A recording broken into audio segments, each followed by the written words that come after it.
ಅಶ್ವವೇಗ ಸುದ್ದಿವಾಹಿನಿಯ ವೀಕ್ಷಕರಿಗೆಲ್ಲ ನಮಸ್ಕಾರ. ದೇವಾಲಯಗಳನ್ನು ಪರಿಚಯಿಸುವಂತಹ, ದೇವಾಲಯಗಳ ಬಗ್ಗೆ ವಿಶೇಷ ಮಾಹಿತಿಯನ್ನ ನೀಡುವಂತಹ ಪ್ರಭಾತಂ ಕಾರ್ಯಕ್ರಮಕ್ಕೆ ನಿಮ್ಮೆಲ್ಲರಿಗೂ ಆತ್ಮೀಯ ಸ್ವಾಗತ. ನಾನು ಮಂಜರಿ ಹೊಂಬಾಳಿ.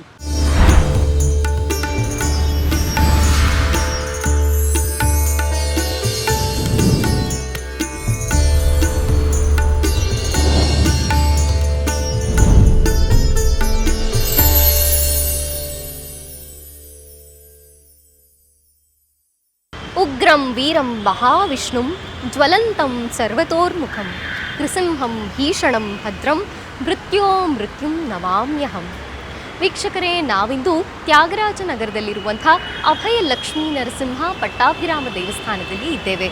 ಬನ್ನಿ, ಈ ದೇವಸ್ಥಾನ ಹೇಗಿದೆ, ಇಲ್ಲಿನ ವಿಶೇಷತೆಗಳೇನು, ಯಾವೆಲ್ಲ ಪೂಜಾ ಕೈಂಕರ್ಯಗಳು ನಡೆದಿವೆ, ದರ್ಶನ ಮಾಡ್ಕೊಂಡು ಬರೋಣ.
ನನ್ನ ಹೆಸರು ಪ್ರವೀಣ್ ಅಂತ. ನಾವು ಸುಮಾರು ವರ್ಷದಿಂದ ಬರ್ತಾ ಇದ್ದೀವಿ ಈ ಟೆಂಪಲ್ಗೆ.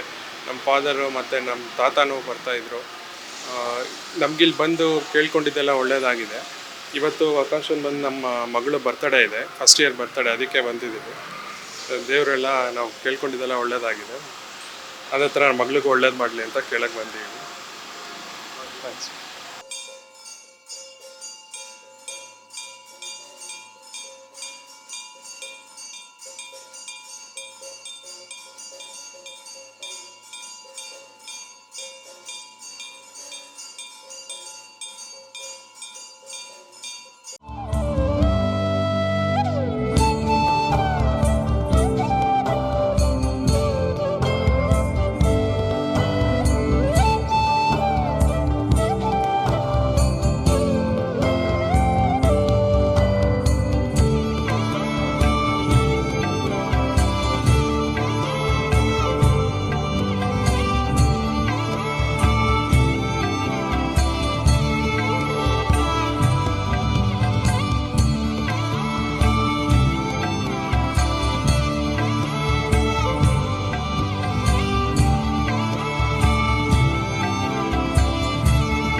ಸೊ ನಾವು ಇಲ್ಲಿ ಆಲ್ಮೋಸ್ಟ್ ಒಂದು 3 ಇಯರ್ಸಿಂದ ಬರ್ತಾ ಇದ್ದೀವಿ.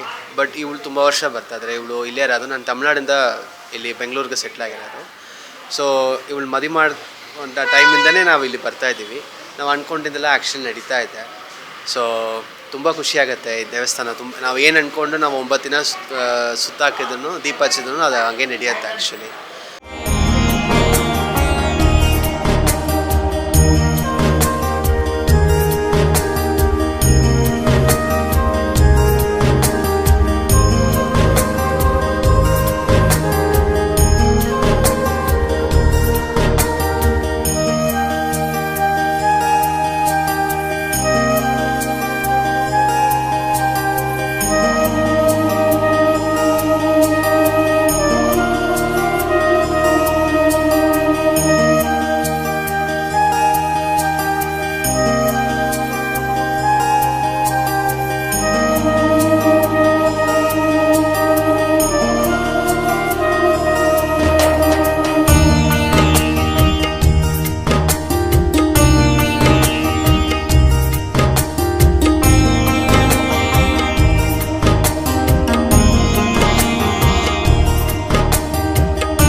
ಯಕ್ಷಾಯ ಕುಬೇರಾಯ ವೈಶ್ರವಣಾಯ ಧನಧಾನ್ಯಾಧಿಪತಯೇ ಶ್ರೀ ಅಶ್ವತ್ಥ ಕುಬೇರ ಲಕ್ಷ್ಮೀ ನರಸಿಂಹಾಯ ನಮಃ. ಎಲ್ಲರಿಗೂ ನಮಸ್ಕಾರ.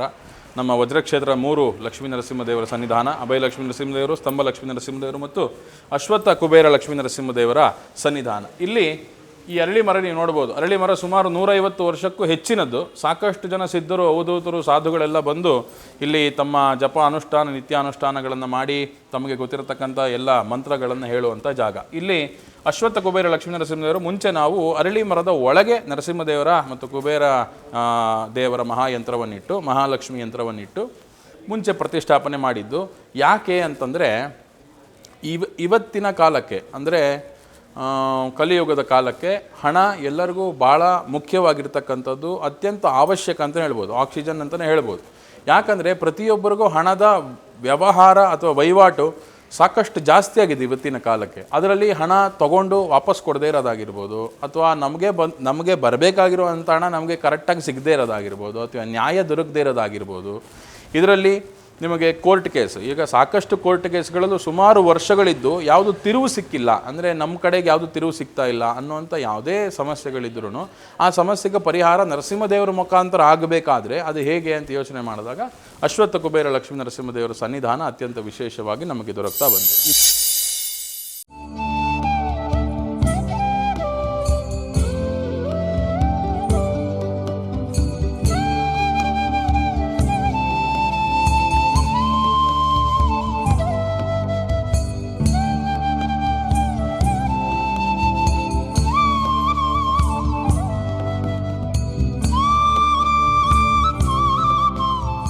ವಜ್ರಕ್ಷೇತ್ರ ಎಂದೇ ಪ್ರಸಿದ್ಧಿ. ವಜ್ರಕ್ಷೇತ್ರ ಎಂದು ಕರೆಯುವುದರ ಹಿಂದಿನ ಕಾರಣವೇನು, ಅದರ ತಾತ್ಪರ್ಯ, ಮಹತ್ವವನ್ನ ಹೇಳ್ತೀನಿ. ಈ ಕ್ಷೇತ್ರ ಅತ್ಯಂತ ಅಪರೂಪದ ಕ್ಷೇತ್ರ. ಯಾಕೆ ಗೊತ್ತಾ? ಒಟ್ಟಿಗೆ 3 ಲಕ್ಷ್ಮೀ ನರಸಿಂಹದೇವರ ಸನ್ನಿಧಾನವನ್ನ ದರ್ಶನ ಮಾಡಲಿಕ್ಕೆ ಸಿಗೋದು ತುಂಬಾ ಅಪರೂಪ. ಆದರೆ ಬೆಂಗಳೂರಿನ ತ್ಯಾಗರಾಜನಗರದಲ್ಲಿರುವಂತಹ ಈ ದೇವಸ್ಥಾನದಲ್ಲಿ ಅಭಯ ಲಕ್ಷ್ಮೀ ನರಸಿಂಹದೇವರು ಬಂದ ಸಕಲರ ಅಭೀಷ್ಟಗಳನ್ನ ಪೂರ್ಣ ಮಾಡುತ್ತಿದ್ರೆ, ಇಲ್ಲಿರುವಂತಹ ಅಶ್ವತ್ಥ ಕುಬೇರ ಲಕ್ಷ್ಮೀ ನರಸಿಂಹದೇವರು ಭಕ್ತರಿಗೆ ಧನ ಧಾನ್ಯ ಸುಖ ಸಮೃದ್ಧಿಗಳನ್ನ ಕೊಟ್ಟು ಪೊರೆಯುತ್ತಿದ್ದಾರೆ. ಜೊತೆಗೆ ಇಲ್ಲಿನ ಸ್ತಂಭ ಲಕ್ಷ್ಮೀ ನರಸಿಂಹದೇವರು ಭಕ್ತರ ಸಂಕಷ್ಟಗಳನ್ನ ದೂರ ಮಾಡುವಲ್ಲಿ, ಅಂದರೆ ಮಾಟ ಮಂತ್ರ ವಾಮಾಚಾರದಂಥ ದುಷ್ಟಶಕ್ತಿಗಳನ್ನು ದೂರ ಮಾಡಿ ಸಕಲ ಸಜ್ಜನರನ್ನ ಪೊರೆಯುತ್ತಿದ್ದಾರೆ.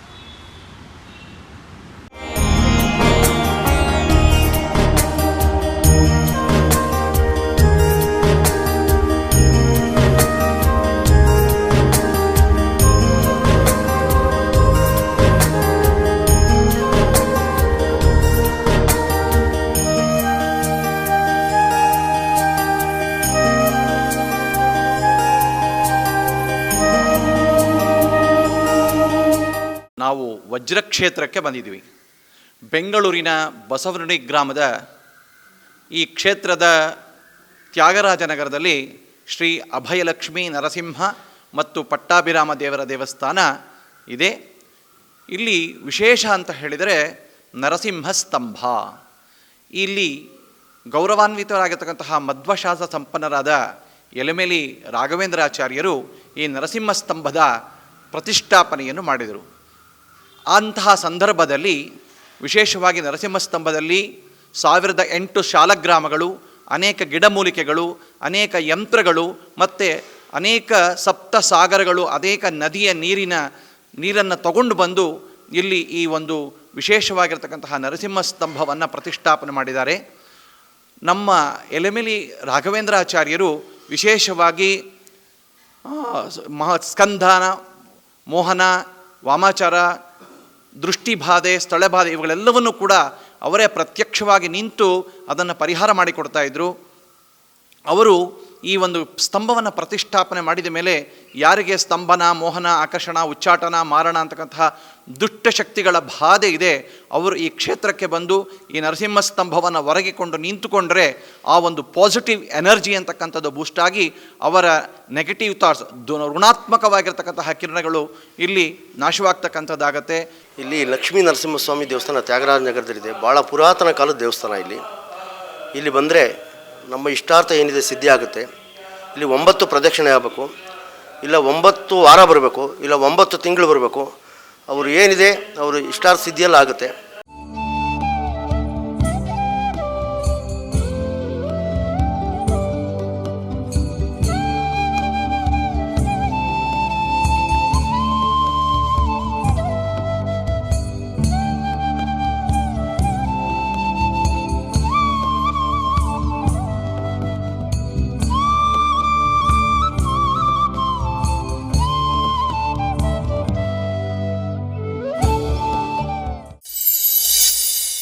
ಈ ಒಂದು ವಜ್ರಕ್ಷೇತ್ರ ಇಲ್ಲಿ ಕುಬೇರ ಲಕ್ಷ್ಮೀ ನರಸಿಂಹದೇವರು, ವಿಶೇಷವಾಗಿ ನರಸಿಂಹದೇವರು, ನರಸಿಂಹಸ್ತಂಭ ಎಲ್ಲವನ್ನು ಕೂಡಿದ್ರೆ ವಜ್ರಾಕೃತಿಯಲ್ಲಿ ಈ ದೇವಸ್ಥಾನ ಇದೆ.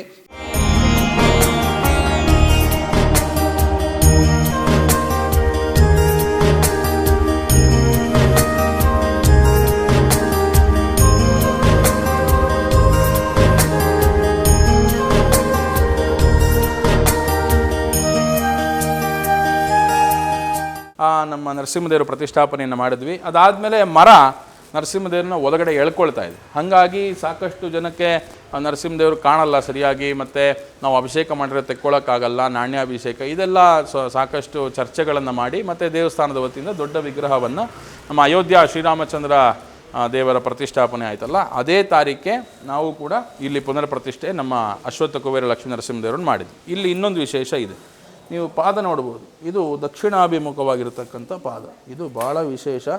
ಯಾವುದೇ ಪಿತೃದೋಷ, ಸ್ತ್ರೀ ದೋಷ, ಸ್ತ್ರೀ ಶಾಪ, ಪಿತೃಶಾಪ ಎಲ್ಲವನ್ನು ಕಳೆಯುವಂಥ ನಮ್ಮ ದೇವರು ಅತ್ಯಂತ ವಿಶೇಷವಾಗಿರ್ತಕ್ಕಂಥದ್ದು. ಲಕ್ಷ್ಮೀ ಸಮೇತ ಇರೋದು, ಇದು ಪ್ರತ್ಯೇಕ ನರಸಿಂಹದೇವರು ಇರೋದಲ್ಲ, ಲಕ್ಷ್ಮೀ ಸಮೇತವಾಗಿಯೇ ಇರೋದು. ಯಾಕಂದರೆ ಲಕ್ಷ್ಮಿ ಅಧಿದೇವತೆ, ಪ್ರತಿದೇವತೆ, ಧನಧಾನ್ಯಾದಿ ಎಲ್ಲ ಅಷ್ಟೈಶ್ವರ್ಯಗಳನ್ನು ಕೊಡುವಂಥ ದೇವರಾಗಿರೋದ್ರಿಂದ ಇಂಥ ವಿಶೇಷ ಸಂದರ್ಭ ಇಲ್ಲಿ ಅಭಿಷೇಕಗಳನ್ನು ಮಾಡಿಸೋದು. ನಾಣ್ಯಾಭಿಷೇಕ ವರ್ಷಕ್ಕೊಂದ್ಸರಿ ನಡೆಯುತ್ತೆ. ಈ ಬಾರಿ ನಾವು ಸುಮಾರು 5,000ಕ್ಕಿಂತ ಹೆಚ್ಚು ನಾಣ್ಯಗಳನ್ನು ಸ್ವಾಮಿಗೆ ಅಭಿಷೇಕ ಮಾಡಿ ಅದನ್ನು, ಅಂದರೆ 5,000 ಜನಕ್ಕೆ ನಾವು ಕಾಯಿನ್ಗಳನ್ನು ಹಂಚಿದ್ವಿ. ಅಂದರೆ ಈ ವರ್ಷ ನಾವು ನಾಣ್ಯಾಭಿಷೇಕ ಸ್ವಾಮಿಗೆ ಮಾಡಿದ್ದು ಅದೆಲ್ಲ ವಿಶೇಷ. ಎಲ್ಲ ಭಕ್ತಾದಿಗಳ ಅನುಗ್ರಹ ಮತ್ತು ಎಲ್ಲರ ಸಹಕಾರ, ಭಗವಂತನ ಅನುಗ್ರಹ ಭಕ್ತಾದಿಗಳ ಮೇಲೆ ಎಲ್ಲ ಇರೋದು ಭಾಳ ವಿಶೇಷ. ಈ ಅರಳಿ ಮರದಲ್ಲಿ ಮೇಲ್ಗಡೆಯೂ ನಮ್ಮ 3 ಟಿಸ್ಲು, ಬ್ರಹ್ಮ ವಿಷ್ಣು ಮಹೇಶ್ವರ ರೂಪ ಏನು ಹೇಳ್ತೀವಲ್ಲ ಅದೇ ರೀತಿ ಮೇಲ್ಗಡೆಯೂ 3 ಟಿಸ್ಲು ಹೊಡೆದಿರೋದು. ಈ ಕಡೆ ಕುಬೇರ ನರಸಿಂಹದೇವರು, ಆ ಕಡೆ ನಮ್ಮ ಸಪ್ತಋಷಿಗಳ ಸಮೇತ ಇರುವಂಥ ನಾಗಲಿಂಗೇಶ್ವರ, ಇಲ್ಲಿ ಉದ್ಭವ ಗಣಪತಿ, ಈ 3 ಸನ್ನಿಧಾನ. ನಿಮಗೆ ಉದ್ಭವ ಗಣಪತಿ ತೋರಿಸ್ತೀನಿ.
ನಾನಿಲ್ಲೇ ತ್ಯಾಗರಾಜ್ ನಿವಾಸಿ, ಪಕ್ಕದ ಏರಿಯಾದಲ್ಲೇ ನಾನು ವಾಸವಾಗಿರೋದು. ಸುಮಾರು 2 ವರ್ಷಗಳಿಂದ ನಾನು ಪ್ರತಿನಿತ್ಯ ಇಲ್ಲಿ ದೇವಸ್ಥಾನಕ್ಕೆ ಬರ್ತಾ ಇದ್ದೀನಿ. ಈಗ 1 ವರ್ಷದಿಂದ ನನ್ನ ಮಗಳನ್ನೂ ಸಹಿತ ನಾನು ಇಲ್ಲಿಗೆ ಕರ್ಕೊಂಡು ಬರ್ತಾ ಇದ್ದೀನಿ. ಇಲ್ಲಿ ಮೂಲ ಪಟ್ಟಾಭಿರಾಮ ದೇವರು ಮತ್ತು ಲಕ್ಷ್ಮೀ ಸಮೇತ ನರಸಿಂಹಸ್ವಾಮಿ ದೇವರು ಇಲ್ಲಿ ಗರ್ಭಗುಡಿಯಲ್ಲಿ ನೆಲೆಸಿರೋವಂಥದ್ದು. ಇಲ್ಲಿ ಪ್ರತಿನಿತ್ಯ ಇಲ್ಲಿ ದೇವರಿಗೆ ಪೂಜೆ ಆಗ್ತಾ ಇರುತ್ತೆ, ಸಾಲಿಗ್ರಾಮ ಪೂಜೆ ಆಗ್ತಾ ಇರುತ್ತೆ. ಪ್ರತಿನಿತ್ಯ ಬಂದು ನಾವು ದೇವರನ್ನ ನಮಸ್ಕರಿಸ್ಕೊಂಡು ನಮ್ಮ ಇಷ್ಟಾರ್ಥಗಳನ್ನ ಬೇಡ್ಕೊಂಡು ಹೋಗ್ತಾ ಇರ್ತೀವಿ.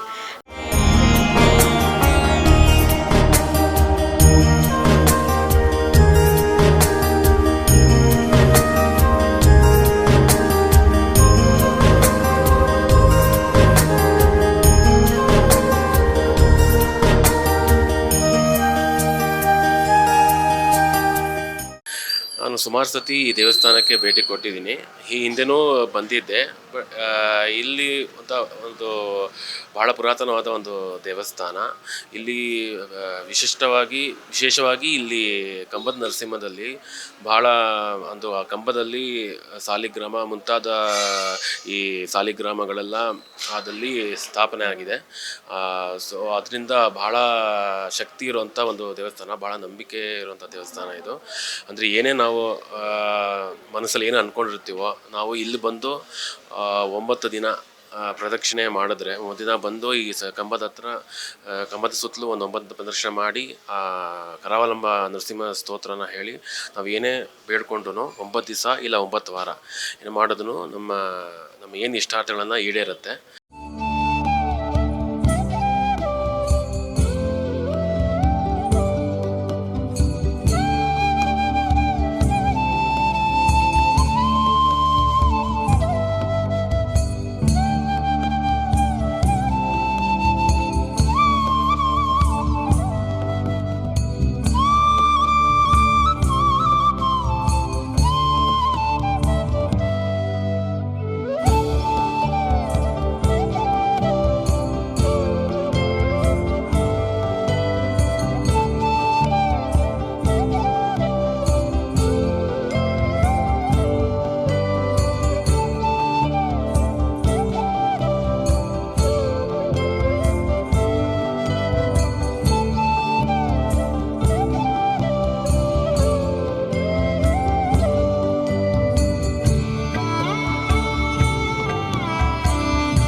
ಸ್ತಂಭ ಲಕ್ಷ್ಮೀ ನರಸಿಂಹ ದೇವರ ಸನ್ನಿಧಾನ ಅತ್ಯಂತ ವಿಶೇಷ.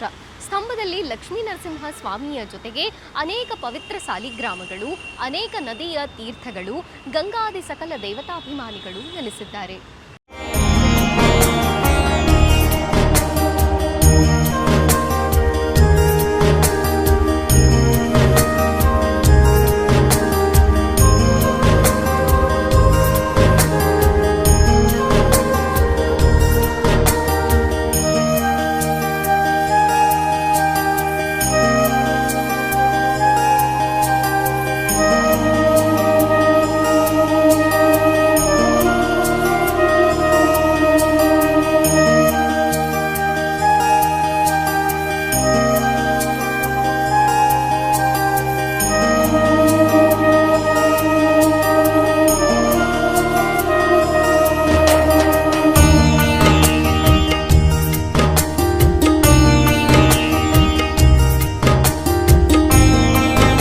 ತೊಗರಿಬೇಳೆ, ಬೆಲ್ಲ ಮತ್ತು ಸ್ವಾತಿ ನಕ್ಷತ್ರ ದಿನ 11 ಲೀಟ್ರ್ ಹಾಲು ಅಭಿಷೇಕ ಮಾಡಿಸೋದು, ಅಥವಾ ಸಾಮೂಹಿಕ ಸೇವೆಗೆ ಬರೆಸೋದು, ಅಥವಾ ಪ್ರತ್ಯೇಕ 108 ಲೀಟ್ರ್ ಹಾಲು ಅಭಿಷೇಕ ಮಾಡಿಸೋದು, ಇದೆಲ್ಲ ಸೇವೆಗಳು ನಮ್ಮಲ್ಲಿ ನಿರಂತರವಾಗಿ ನಡೀತಾ ಇದೆ. ಅದೆಲ್ಲ ಮಾಡಿಸೋದು ವಿದ್ಯಾರ್ಥಿಗಳಿಗೆ ಎಲ್ಲರಿಗೂ ಅನುಕೂಲ ಆಗುತ್ತೆ. ಇಲ್ಲಿ ಬಂದರೆ ನಮ್ಮ ಸಪ್ತ ಋಷಿಗಳ ಸಮೇತ ಇರುವಂಥ ನಾಗಲಿಂಗೇಶ್ವರ ದೇವರು, ಸಪ್ತ ಋಷಿಗಳ ಸಮೇತ ಇರುವಂಥ ನಾಗಲಿಂಗೇಶ್ವರ ಸ್ವಾಮಿ ಎಲ್ಲ ಮಂತ್ರಗಳಿಗೆ ಅಧಿದೇವತೆ ಪ್ರತಿದೇವತೆ ಆಗಿರೋದು. ಈಗ ಯಾವುದೇ ಹೊಸ ಮಂತ್ರಗಳನ್ನು ಕಲಿತ್ರೆ ಅದನ್ನು ಸಿದ್ಧಿ ಮಾಡಬೇಕು ಅನ್ನೋ ಕಾರಣ ಅಥವಾ ಸಿದ್ಧಿ ಮಾಡಬೇಕು ಅನ್ನೋ ಉದ್ದೇಶ ಇದ್ದವ್ರಿಗೆ ಆ ಮಂತ್ರದ ಪಠನೆಯನ್ನು ಇಲ್ಲಿ ಬಂದು ಅಭಿಷೇಕ ಮಾಡಿ ದೇವರಿಗೆ ದೀಪ ಮಂಗಳಾರತಿಗಳನ್ನು ಮಾಡಿ ಸೇವೆಗಳಿಗೆ ಬರೆಸಿ ಅತ್ಯಂತ ವಿಶೇಷವಾಗಿರತಕ್ಕಂಥ ಫಲಗಳನ್ನು ತಗೊಳ್ಬೋದು. ಇದರದೆಲ್ಲ ನಾಗಪ್ಪ ಸಂತಾನಾಭಿವೃದ್ಧಿ ಆಗಿರ್ಬೋದು, ಅಥವಾ ಮಕ್ಕಳ ಆಗದೇ ಇರೋದು ಅವರಿಗೆ ಮಕ್ಕಳಾಗಿರೋದು, ಮದುವೆ ಆಗದೇ ಇರೋರಿಗೆ ಮದುವೆ ಆಗಿರೋದು, ಇದೆಲ್ಲ ಅವ್ರುಗಳೇ ಪ್ರತಿಷ್ಠಾಪನೆ ಮಾಡಿರೋದು. ಸಾಕಷ್ಟು ಪ್ರಾಚೀನ ಕಾಲದಿಂದನೂ ಇರೋದು, ನಮ್ಮ ತಾತ ಅವ್ರ ಕಾಲದಿಂದನೂ ಇದೆಲ್ಲ ಇಲ್ಲಿ ನಮ್ಮ ಅಶ್ವತ್ಥ ವೃಕ್ಷದ ಸುತ್ತ ಇತ್ತು. ಆಮೇಲೆ ಅದು ಬೆಳೀತಿರೋ ಕಾರಣ ಎಲ್ಲ ಈ ಕಡೆಗೆ ಪುನರ್ ಪ್ರತಿಷ್ಠಾಪನೆಯನ್ನು ಮಾಡಿ ಎಲ್ಲ ವ್ಯವಸ್ಥಿತವಾದ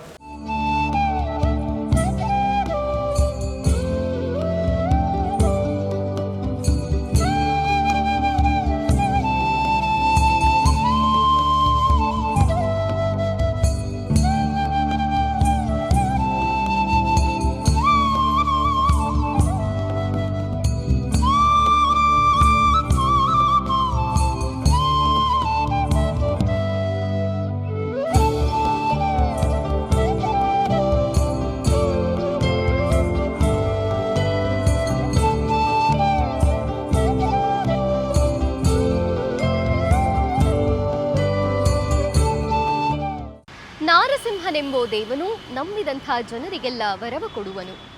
ಇಂಥ ದೇವಸ್ಥಾನಕ್ಕೆ ಪರಮ ಪುಣ್ಯಕರವಾದ ಈ ಲಕ್ಷ್ಮೀ ನರಸಿಂಹ ದೇವಸ್ಥಾನ ಸಕಲ ಸಜ್ಜನರ ಸಂಕಷ್ಟಗಳನ್ನು ದೂರ ಮಾಡಿ ಸಕಲರ ಅಭೀಷ್ಟಗಳನ್ನು ಪೂರೈಸುತ್ತಾ ಬೆಂಗಳೂರಿನ ತ್ಯಾಗರಾಜನಗರದಲ್ಲಿ ನೆಲೆಗೊಂಡಿದೆ.